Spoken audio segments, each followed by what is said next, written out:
Good afternoon, ladies and gentlemen. I would like to welcome you all to this media conference of the Joint Investigation Team referred to the MH17 JIT. I especially welcome the relatives and friends of the victims, including those who are following this conference via the live stream. My name is Peter Crozier. I'm an Assistant Commissioner of the Australian Federal Police. Since 2014, Belgium, Malaysia, the Netherlands, Ukraine and Australia have been cooperating as a joint investigation team on one of the most complex criminal investigations ever to be conducted. The investigation into the downing of Malaysia Airlines flight MH17 on 17 July 2014 over Ukraine. A tragedy that connects our 5 countries and so many others, both directly and indirectly. An investigation which is outside the capacity of any individual country to undertake on its own. Representatives of all the JIT countries are present today, and I would like to take the opportunity to introduce them to you. Mr Mohammed Hanifi bin Zakaria, Solicitor General 3 of the Malaysia Attorney General's Chambers. Mr Frederick van Leo, Federal Prosecutor, Chief Federal Prosecutor of the Belgian Federal Prosecutor's Office. Mr Yuri Lutsenko, Prosecutor General of Ukraine. Mr Fred Westerbakker, Chief Public Prosecutor of the National Prosecutor's Office of the Netherlands. And Mr Wilbert Poulsen, Chief Constable of the National Police of the Netherlands. I understand my colleagues will speak to those attending and the media representatives later today. The working languages of the conference are English and Dutch. The JIT Coordinator, Mr Westerbakker, and Chief Constable Poulsen will address you today. This presentation will conclude with a call for witnesses, and afterwards there will be an opportunity to ask questions of my JIT colleagues. I will now ask Mr Westerbakker to address you.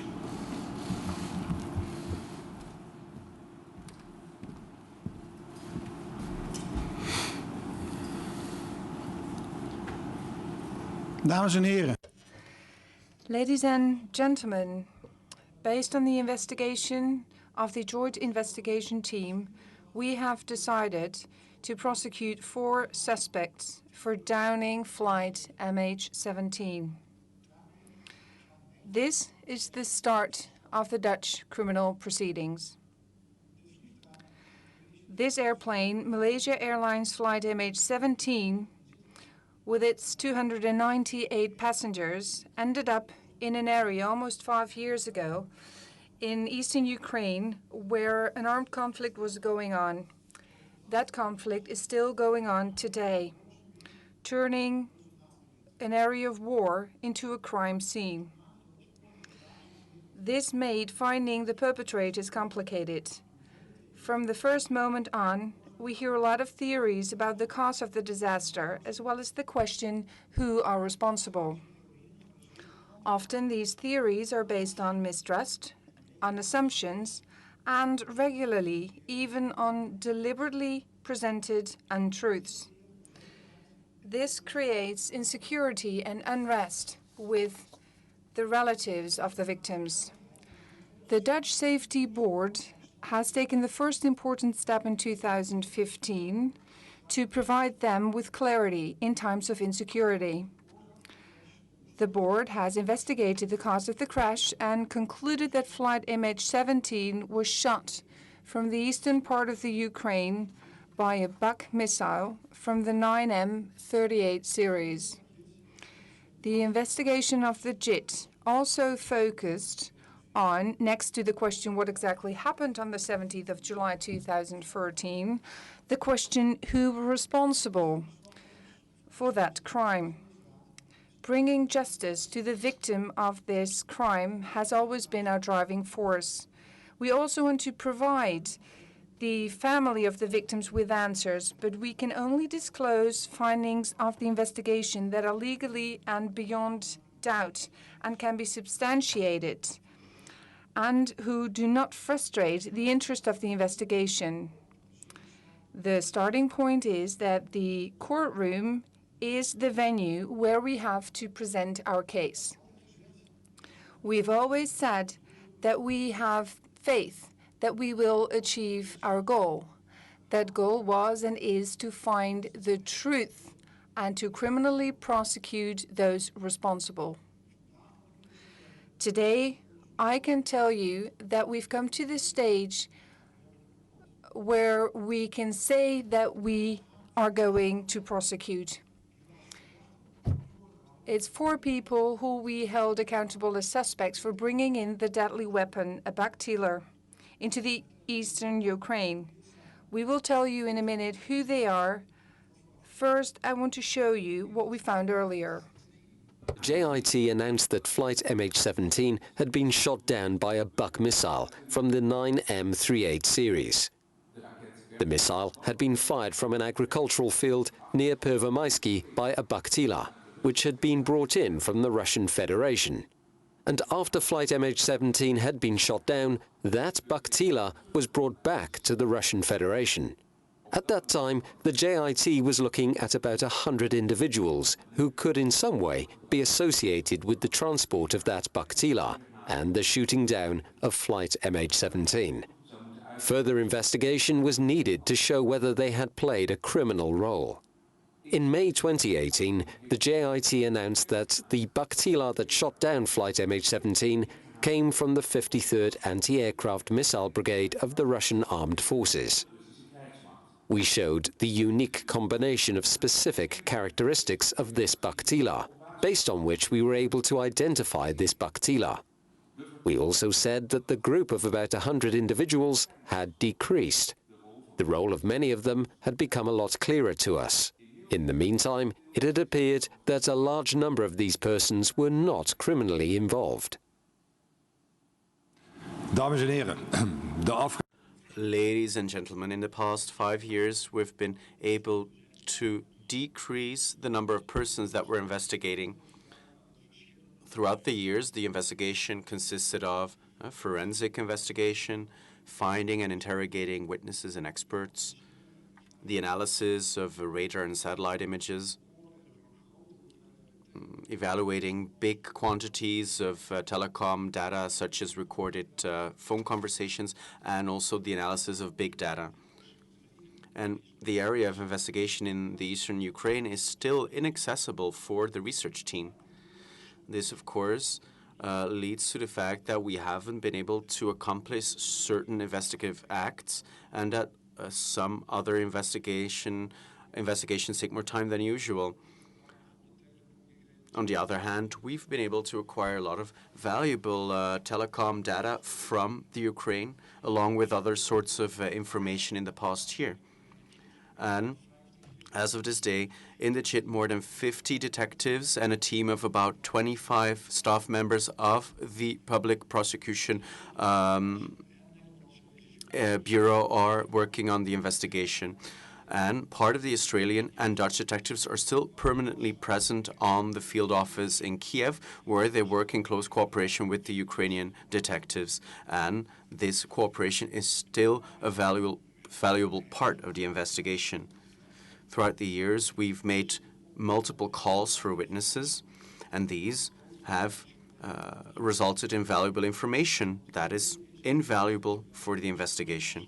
Because of this, we will round off this meeting with a new call for witnesses in order to make sure that we go further, so that we make more progress in our investigation, because the investigation will continue. We realize that the witnesses in this case are sticking out their necks and run a potential risk. So, therefore, we take the safety of the witnesses very seriously. Beside witnesses and data from telecom sources, social media is also an important part of the research. We screen an enormous amount of data on a daily basis. This we do with the help of advanced tools for analysis, specially developed computer programs, and relevant information is analyzed and investigated. And in this way, we are still gathering new data for our investigation. because we will start prosecuting now, but the investigation will continue. Today, we will send out international arrest warrants for the first suspects that we will prosecute. They will also be placed on national and international wanted lists. And because of that, we will reveal their full names and we will show you their pictures. And the four persons are Igor Girkin,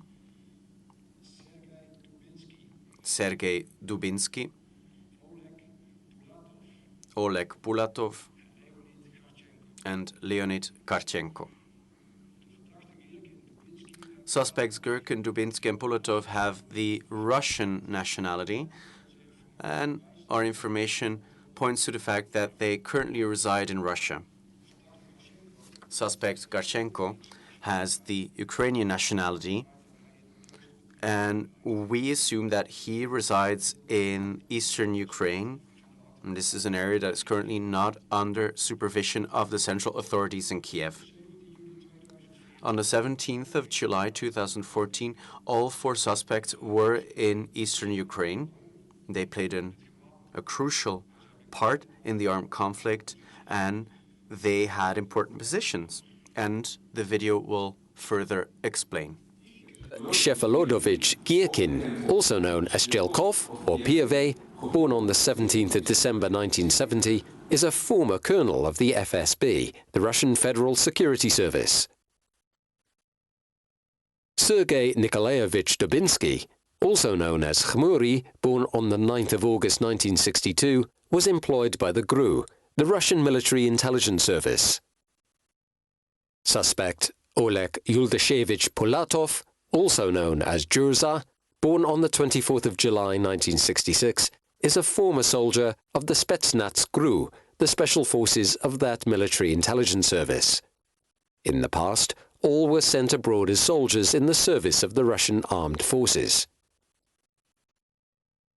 Leonid Volodymyrovich Karchenko, also known as Krot, is the only Ukrainian suspect. He was born on the 10th of January 1972 and has no military background. In July 2014, he led a combat unit in the Donetsk region as a commander. At that time, from the spring of 2014, a fierce battle raged in eastern Ukraine. On the 12th of May 2014, pro-Russian fighters proclaimed parts of eastern Ukraine as so-called Donetsk People's Republic and Luhansk People's Republic. Although these areas are not independent states, administratively they are organized that way. The armed groups, for example, appointed their own prime ministers and ministers, and they consider themselves the armies of their people's republics. Igor Girkin was appointed Minister of Defense and was given the highest position in the army of the self-proclaimed Donetsk People's Republic. From this area, flight MH17 was downed. He was the commander there on the 17th of July 2014. Being the highest military officer and so-called Minister of Defense, Girkin was in direct contact with the Russian Federation. Suspect Dubinsky was one of Girkin's deputies and also head of the intelligence service. He was in regular contact with officials in Russia as well.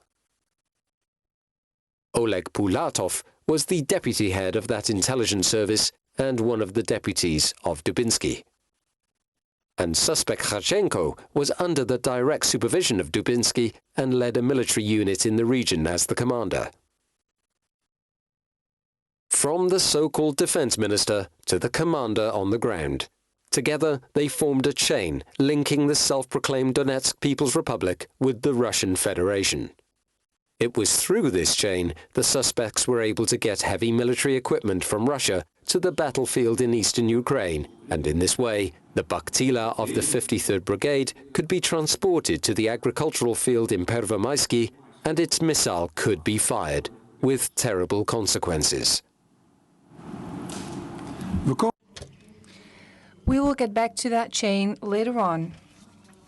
We will not zoom into all the facts today that have led to the suspicion against these suspects.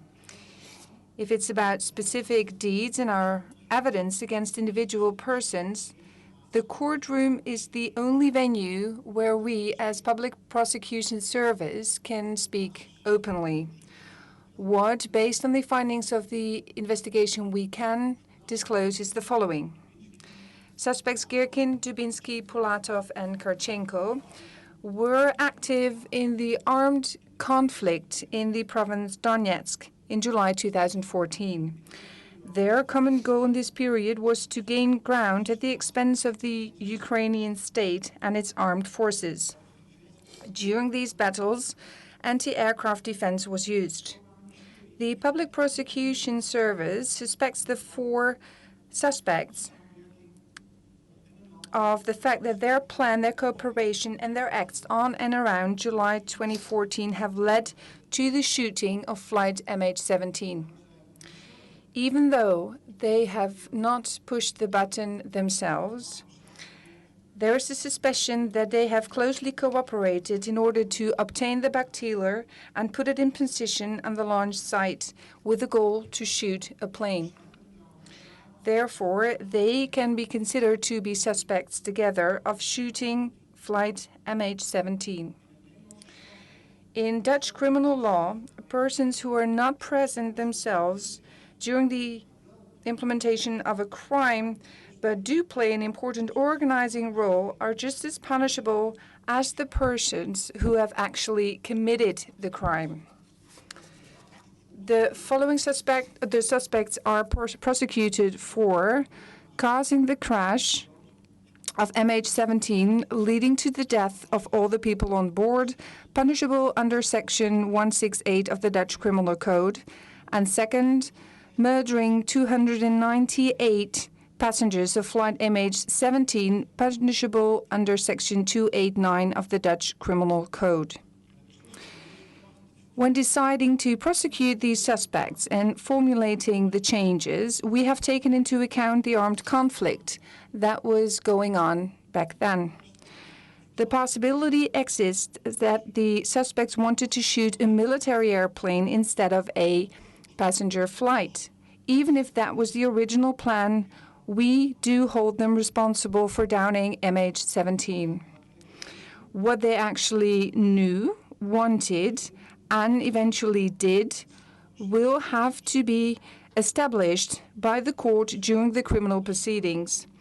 We realize that this short summary does not answer a lot of questions that you might have about, for example, the available evidence. I underline that we will only disclose the charges against these suspects. It is up to the Court of The Hague to pass sentence on these accusations based on the case file. The suspects will have the opportunity to explain their side of the story in court. Then what's next? On the short term, we will formally request the Russian Federation to submit a summons to the suspects who are in the Russian Federation. We will also ask Russia to question the suspects about the charges.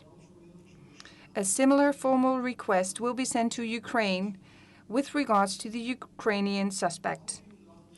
For all 4 suspects, it goes that we will not ask for extradition because the Russian as well as the Ukrainian constitution prohibits extraditing nationals. We do request the Russian Federation, again, to cooperate with a mutual legal assistance request. We still have unanswered questions.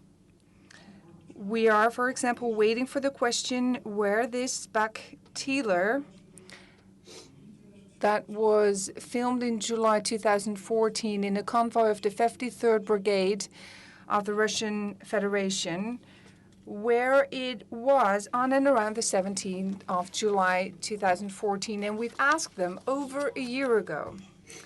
The Russian Federation refuses to answer other questions as well. For example, the question if suspect Dubinsky worked for the Russian government in July 2014. These are simple questions. We invite the Russian Federation to answer these questions quickly, as well as the other questions included in the request for mutual legal assistance. Of course, we are open to a direct reaction of the suspects. All 4 suspects have given public interviews earlier about their role in the armed conflict in 2014. If they wish to explain directly to the JIT their role, we would like to hear so. Therefore, they can contact us through the communication channels that we will disclose later. We have informed the court about the decision to prosecute and the fact that we are finalizing the extensive digital case file. We expect to be able to hand this file to the court before the end of the year. The criminal proceedings will take place at the court in The Hague, who holds session on the extra secured Schiphol Criminal Justice Complex. In 2017, the 5 JIT countries have already decided that prosecution under Dutch law before a Dutch court is the best option. The court informed us that the criminal proceedings against these suspects will start on the 9th of March 2020 at 10 a.m.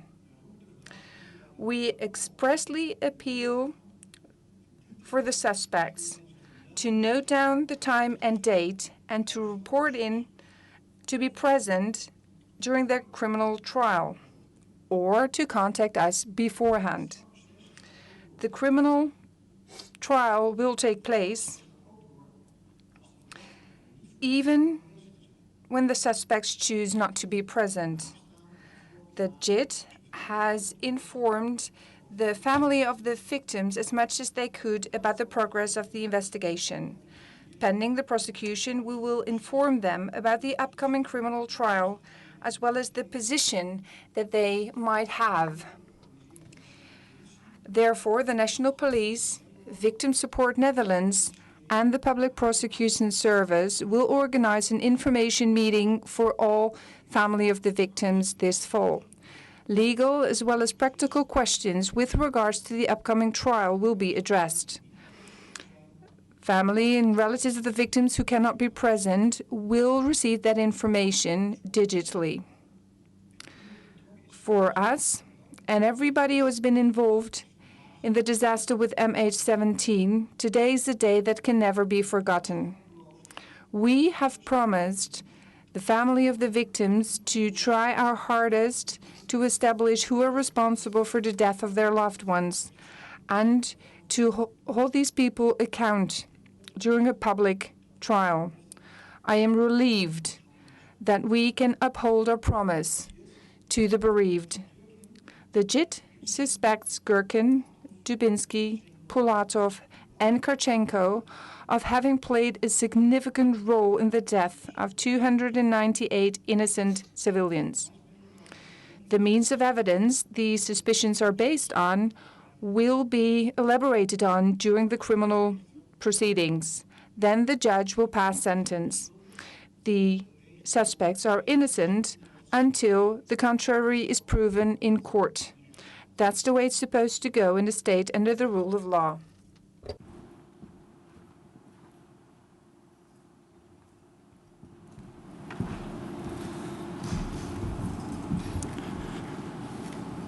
The tragedy of MH17 has connected our many countries over the past 5 years in the most profound and unprecedented way. We all mourn our victims and remain steadfast in our resolve to holding to those responsible to account. Last week, representatives of the judicial authorities of grieving nations met in The Hague in a meeting organised by Eurojust, where they expressed their commitment to the years ahead, just as Belgium, Malaysia, Ukraine and Australia have done. The representatives of Canada, Germany, Indonesia, Italy, New Zealand, Romania, South Africa, the United States and the United Kingdom have expressed their confidence in the Dutch legal system. The Dutch Public Prosecution Service has gratefully accepted that confidence in the knowledge that a complex international criminal case such as this one will place considerable demands on all of us over the coming years. To complement the ongoing prosecution, the MH17 JIT is focused on maintaining the momentum of the investigation. In line with this, the JIT are today making a further appeal for witnesses to come forward. I will ask my colleague, Chief Constable Pullison, to provide you with further details in this regard.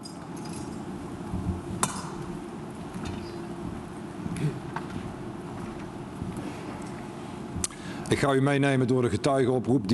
Well, I will also go over the call for witnesses with you, and that will reveal further details about the investigation. We've made an important step here today as the JIT, but our decision to prosecute 4 persons doesn't mean that our investigation ends. Multiple people played their part in the downing of the MH17 flight. And the investigation will also continue with regards to the crew of the bug-tiller and also people that formed an important link in the chain of command in the Russian Federation regarding military support to the eastern Ukraine. The call for witnesses that I will do now has the purpose to get maximum clarity about the entire chain of responsible parties. And the message that we give out today is twofold. On the one hand, we will prosecute 4 suspects, but the investigation towards the involvement of other people will proceed. Last year, we've also asked a number of questions about the crew of the bug-tiller and the bug-tiller itself. Of course, we also asked those questions to the Russian Federation. The country, however, told us that they'd see no reason to answer these questions, but also without this cooperation, we've advanced in our investigation. And that is why we again turn to the public with questions we would like to see answered. We will give you some samples from telephone conversations that were recorded, and we will show you parts from a chat conversation. These are represented in English, but of course with translation, and the full audio and tape recordings will be available on the website of the research team. Just to take you back in the past, in 2015, we already published a TAP conversation on the 17th of July 2014 at 8:09 in the morning. And herein, suspect Dubinsky asks whether it came with crew. And his partner in the conversation confirms that it came with the crew. And with it, of course, is meant the bug-tiller. And in the meantime, we've established that this is a teller from the 3rd Battalion of the 53rd Anti-Aircraft Missile Brigade from Russian Kursk. Based on this conversation and other results, it's plausible that not only the bug-tiller, but also its crew came from the Russian Federation. And in another conversation from the 17th of July 2014 at 9:32 in the evening, we've put online before. It's a conversation between suspect Karchenko and a man that he calls Ryazan. And this man speaks to Karchenko or calls him commander. Юра, ты уехал уже, да? Да, я пошел по своей задаче, вы по своей. Ты здесь боец потерялся с этой зенитной установки, свой экипаж проебал, блядь. С какой установки? С Бука. С Бука? Да. А где он, блядь? Вот на блокпосту стоит. Бери его сюда, блядь, и вези, я буду в Снежном его ждать. Хорошо. Dit gesprek kennelijk. Apparently, one of the crew members of the bug-tiller that shot down the MH17 from Sky a little bit before lost part of its crew. And Karchenko tells them to bring that crew member to him. And of course, the JIT wants to know who this crew member was. And from this conversation, you cannot conclude from which brigade this crew is from, but the JIT, however, has evidence from other sources that Russian military personnel of the 53rd Brigade were at the time close to the border with the eastern Ukraine. A lot of the soldiers were also active on social media. We'll now show you an excerpt from a chat of 2015 in which a soldier of the 2nd Battalion of the 53rd Brigade looks back on the summer of 2014. So the chat here is shown in English, and the full version in Russian will be placed online. Convoy that departed on the 23rd of June 2014 from the base of the 53rd Brigade in Kursk and headed towards Milerovo in the Russian Federation. This convoy also included the Baktila with the 3 and the 2 on the side. The soldier chats with a certain Anastasia.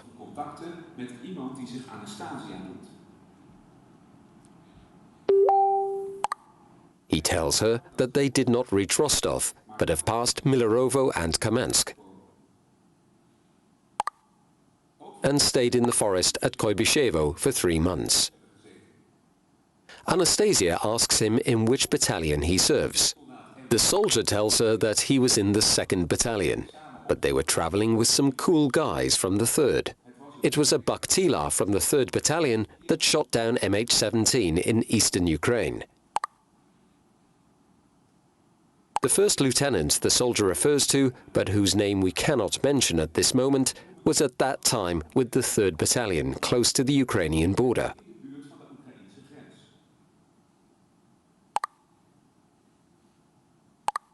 The soldier tells her that, to his regret, they are going another way.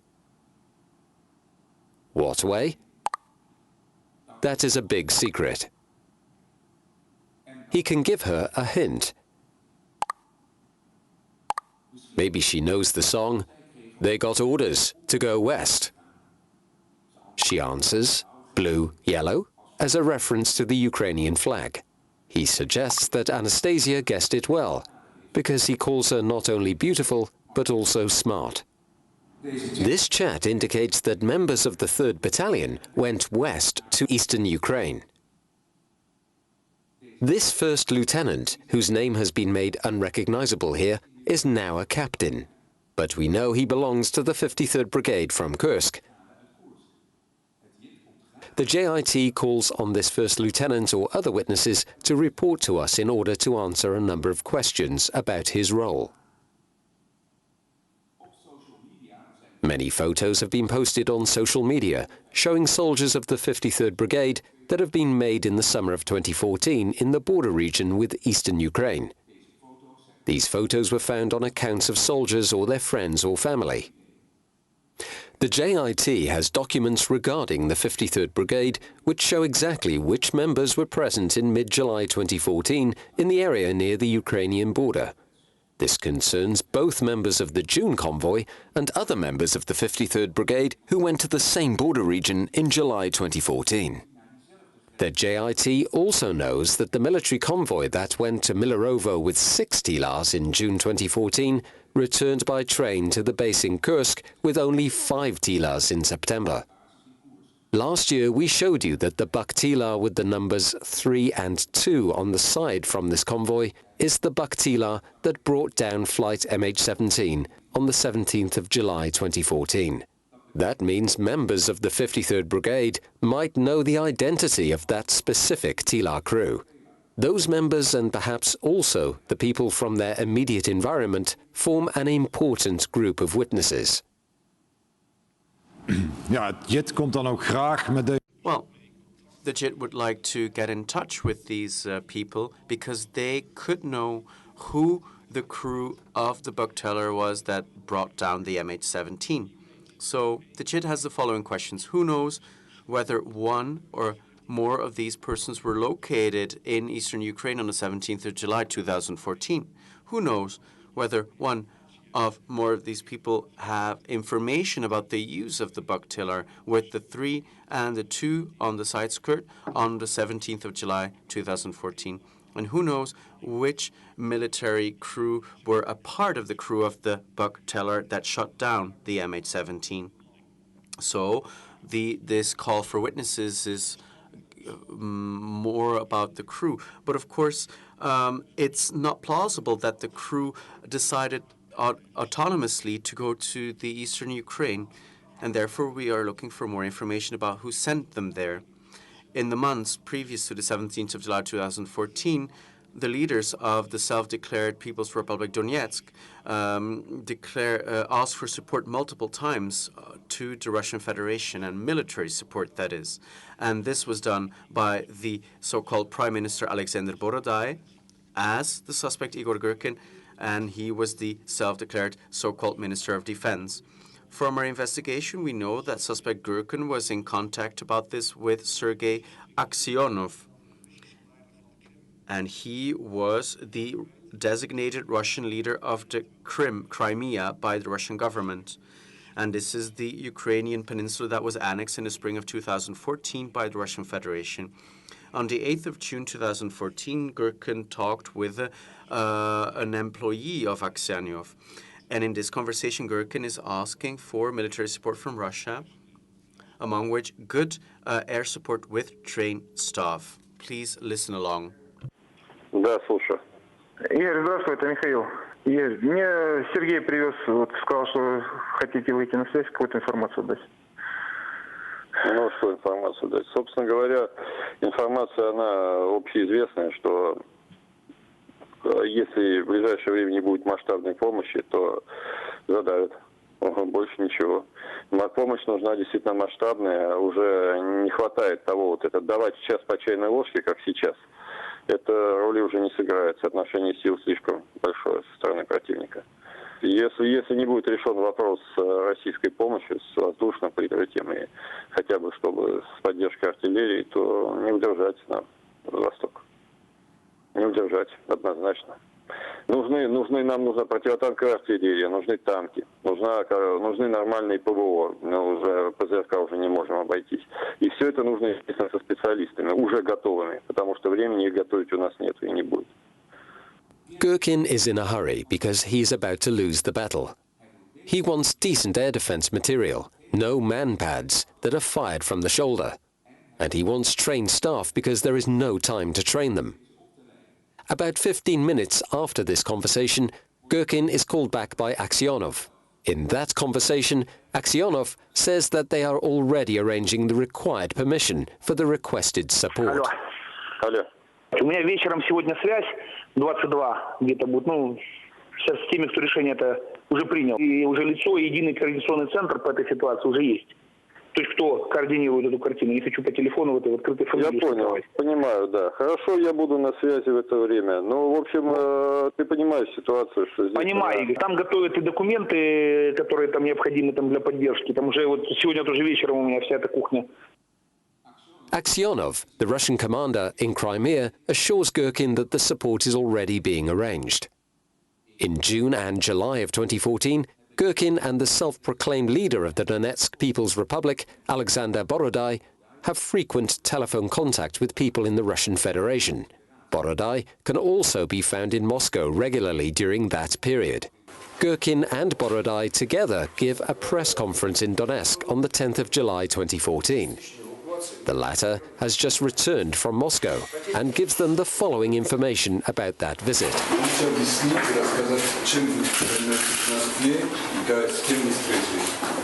Я вел политические консультации, достаточно успешные, на мой взгляд.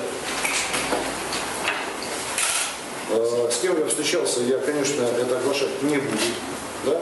Это тоже некий секрет, если хотите, из области военной тайны. Но я, тем не менее, считаю консультации успешными, и я очень рассчитываю на помощь Российской Федерации в самое ближайшее время. Apparently, he is not being secretive about the contacts with the Russian Federation. A few weeks earlier, Borodai had already stated in another interview with whom he was in contact in Moscow. In an interview with the Russian newspaper, he mentions that Vladislav Sakov, a high official at the Russian government, is of great support to the Donetsk People's Republic and truly our man in the Kremlin. One day after the press conference, Alexander Borodai, separatist leader in Donetsk, calls this Surkov about the military situation in eastern Ukraine. Алло. Да, Алло. Алло, да. Да, привет, это я. Да, слышу. Ну, я поговорил там с нашими, так сказать, товарищами, самыми старшими, кто там, старшими бывает, кто там отвечает за эту военную историю. Ну, сказал им, мы типа, да, до нас все доходит, мы знаем, да, вы же планируете, говорят, немножко переломное действие, там, я уже всем уже пропел на эту тему. Да, мы все понимаем, мы готовим. Но я, честно, Сашка, я не поручусь там за качество этих ответов, поскольку ты понимаешь, что они хоть и мои товарищи все, но там доверять полностью, там, что они там готовят или не готовят, нет полностью. Да, я все понимаю, это примерно так. Я в любом случае... Неделю продержались, тяжело, но еще продержится. Ну да, примерно так. Ну, честно говоря, вот по тону примерно так. This conversation from the 11th of July 2014 shows that conversations were there about military support by the Prime Minister of the self-proclaimed People's Republic Donetsk with a high government official of the Russian Federation. The anti-aircraft defense that was asked for ever since June 2014 was actually delivered after the 11th of July. And we want to know who was involved in the decision-making process in the Russian Federation and what the assignment was that was sent with the anti-aircraft defense to Ukraine. So the JIT has the following questions. Who decided that Russian anti-aircraft defense, more specifically the TILAR with the 3 and the 2 on the side skirts, was heading for Ukraine? Third, who decided who were going to be the crew? What was the assignment given to the crew and who gave those orders? Do you have information? Our contact details can be found on the site of the JIT, www.jitmh17.com. On the website, you can find all the information from the call for witnesses. And of course, here you will also find the information about the extensive witness protection that we have in place. Thank you for your attention. Would like to go to the questions now. Brechtje van de Moosdijk, spokeswoman at the Public Prosecution Service. We have 15 minutes to answer questions, and then we have some time for one-on-one interviews. We have people with microphones in the room, so if you have a question, please state your name and the medium that you're working for. NOS, more time. Good afternoon, Martijn Bink of the NOS News Agency. I have a question for Mr. Westerbeke. Do you have the illusion that on the 19th of March at 10 a.m., 9th of March, 10 a.m., the suspects will actually report themselves in The Hague? And can you tell me what is the value of criminal proceedings if the suspects are not present themselves? I am a realist, meaning that I don't think the odds are on our side. But 5 years ago, when we started this investigation, there were a lot of people who said, well, you can start the investigation, but you won't bring it to a good end. But then when we gave a presentation 2 years later and disclosed our findings, we got the questions, are we going to prosecute suspects? And there weren't a lot of people who thought we were going to get there, but we are taking the step now to prosecute 4 people for downing MH17, a very important step. And we can show that we have the proof and show the family of the suspect, the victims, what happened and how things went. And I think it is of a lot of interest to them, and it was confirmed by a lot of them who I spoke this morning, that they are really happy that we can take this step. RTL News. Fons Lambie, RTL News. Mr. Westerbeek has been lawfully established and convincingly that Russia is involved in downing MH17. Do you think this can be proved? And how do you quantify the cooperation of Russia up until now? And what are the possibilities to force them to cooperate? Well, legally and convincingly can only be proven in court. It's up to the judge.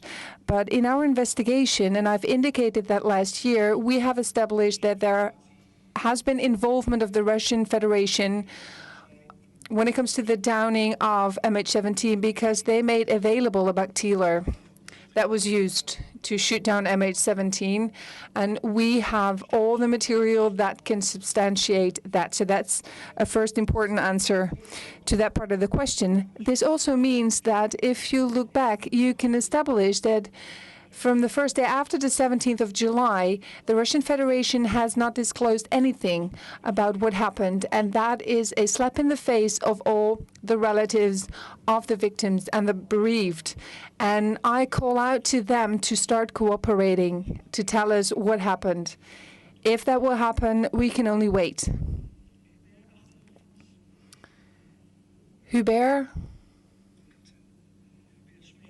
Smeets, Knowledge Platform Rusland. How important, Mr. Westerbeke, is it for the rest of the investigation to map out and find the chain of command up to the Kremlin?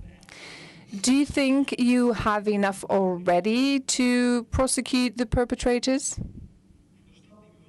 Well, the step that we've disclosed today, we don't need that.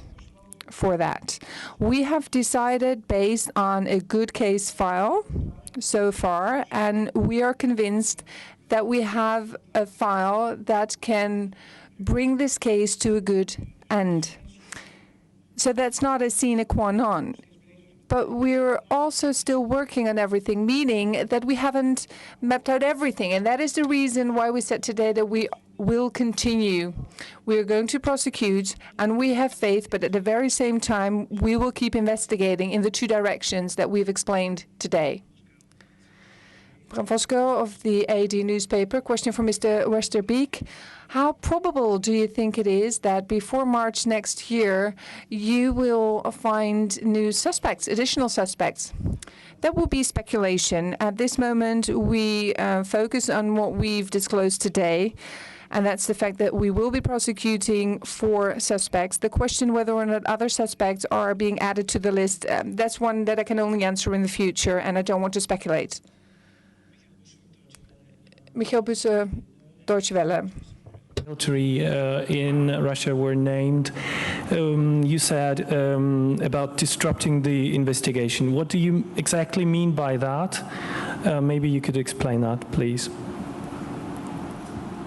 A part of your question I didn't understand. So about you disrupting? Said you are naming people or starting with charging people who won't disrupt the investigation. And the 4 suspects, there are no active soldiers or any active in Russian military, as far as we know. The question is, you already mentioned lieutenant who is now a captain, and Mr. Paulison said you cannot name him now. Would you please explain this, disrupting the investigation? Why no active soldiers are named? Well, there's a short answer to that. At this moment, we don't have enough evidence to take that kind of steps towards those people. We have now the information and the proof in our dossier, in our file, to take the step that we are going to take now against the 4 people we mentioned. For others, we are not that far at this moment.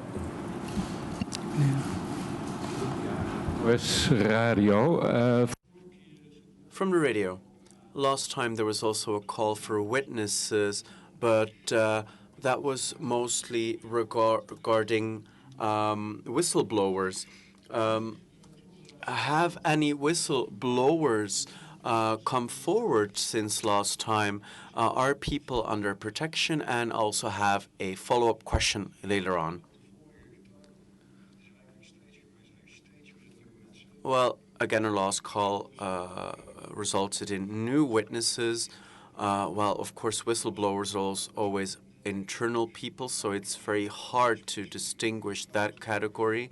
I'm not going to go in further into specific witnesses, but I can tell you that up until this day, new witnesses are coming forward that will get us new insight. We offer protection to anyone that has relevant information for the investigation. And of course, they also have to incur the necessary risk. So we always look at the declarations that people make and the risk that accompanies that declaration. Miss Herentgroen, How did you manage to disprove and refute the fact that the rocket belonged to the Ukrainian army? It's well known from the official documents that it was in the Ukrainian army since 1986. And a quick follow-up question. During the investigation, the joint team said that you received the Russian radar data and that it was analyzed by the two experts that said that they didn't find any practical use in it. Could you tell us more on? Could you tell us more about who are these experts? From which organization, what is their experience, qualification, and how did their analysis look like in concrete terms? Thank you.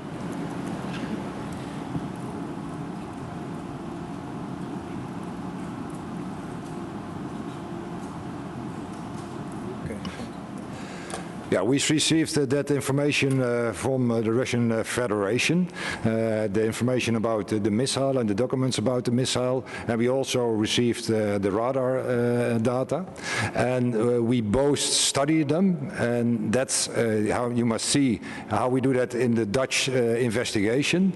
Then we have our own information and our own experts, and they report that, and we also looked at the information from the Russian Federation, and that wasn't clear enough to say exactly what was happened with the missile, and that didn't give us the right picture about the radar data. We explained that at other time. The absence of evidence isn't the evidence of absence, because on the radar data we couldn't see the launching of the missile. So experts has to look at this. So what we do in our system, and maybe Mr. Westerbeek can tell more about that, is that we put all that information together. We looked at the expert reports of the Russian Federation. We put in front of that our own expert reports, and a judge at the end had to decide whether the proof can stand for court or not. The question was, who are these experts who looked at the radar data, and what is their qualification experience? Could you elaborate more on that, please? I think that's too specific for this moment, and we will report that, because in our system is that the experts who will deliver their opinion about the things, is in the report for the judge. Okay. No, okay. I've got a question for Mr. Zakaria from NewsHour Dutch TV, Rudy Bauma. Malaysia has been very critical towards evidence against Russia previously. Does Malaysia support the conclusions of the JIT as presented today? And additionally, Mr. Lutsenko, how do you plan to hand over the summons to a suspect who is currently in the DNR? Yeah, in regard to your questions, Malaysia would like to reiterate our commitment to the JIT in seeking justice and for the victims. And as members, the JIT findings are based on extensive investigations and also legal research. So the objective of JIT is to complete investigations by gathering evidence and witnesses for the purpose of prosecuting the wrongdoers. And Malaysia stands by the rule of law and the due process. So we are with the JIT in regard to the findings. It was quite hard to hear. Do you support the conclusions? Support the conclusion. We have not changed our positions. Let's go. We will try to arrest this person, and we will make everything we could. And if we would successful, we will organize video with Dutch court session, and according to our international agreement between Ukraine and Holland, we will fulfill the court sentence to this person. The gentleman in the back. Okay, you go first. No problem. Arjen Schreuder van NRC. Schröder from the NRC. Before you spoke about a group of 100 people that you were investigating, you've also mentioned that this amount of people, that the group has shrunk. So how many people are we still talking about, the possible, potentially, the group of people that can be prosecuted? Well, currently we're prosecuting 4 persons. Of course, we are furthermore interested in the crew that operated the bug system. Well, we know that they are about 4 people, so this is also a smaller group. And then, of course, then there's another framework, the responsibility chain. But, of course, it's very difficult to estimate how many people will be found and also how much proof we can find to implicate these people. But, of course, they don't number in the hundreds. So our estimate is that it's a smaller group, but, well, it's very hard to specify that at this time. Peter Klein, RTL News. So that means that you also are investigating towards the Kremlin. I mean, with regards to the tapped conversation that we heard about before. Yes, let it be clear indeed. We want to get a good overview of the chain of command that contributed to the fact that a bug missile was furnished. And we also want to get more insight into the chain of command so we know who the responsible parties were. Of course, everybody wants to hear about numbers, but we just don't know. If we had the numbers, we would give them to you. But now we try to pick the persons that are the most important ones, and if we know who they are, you will hear from us. The gentleman in the back with the gray T-shirt. I'm from nu.nl. A question to Mr. Westerbeek. How long will this process take?